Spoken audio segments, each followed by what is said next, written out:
pas encore totalement éteint. Un feu attisé par le vent a ravagé hier 220 hectares de pinèdes entre Narbonne et le littoral. Et une fois de plus, c'est la piste criminelle qui est privilégiée. Isabelle Brice, Guy Spica.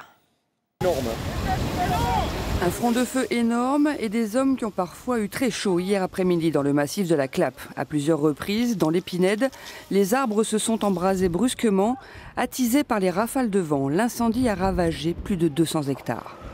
C'est donc un feu qui a démarré en pied de massif, qui s'est développé très rapidement dans une pinède très dense et particulièrement haute, avec donc un développement du feu très violent. Et là, c'est le premier gros sinistre, bien sûr renforcé par la sécheresse et le vent.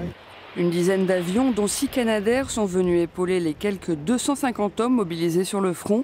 C'est une véritable escadrille qui a attaqué les flammes jusqu'aux dernières lueurs du jour.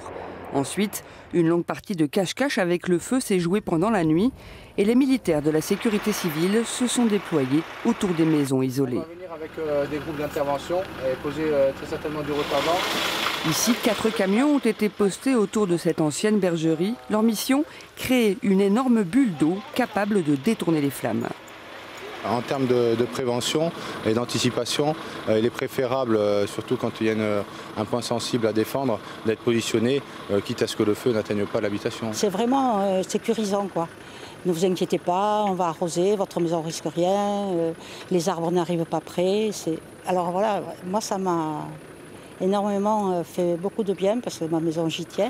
Une maison qui finalement n'a pas été menacée par le feu cette nuit. L'incendie est désormais maîtrisé et ne progresse plus, mais 150 pompiers sont encore sur place pour éradiquer les derniers foyers.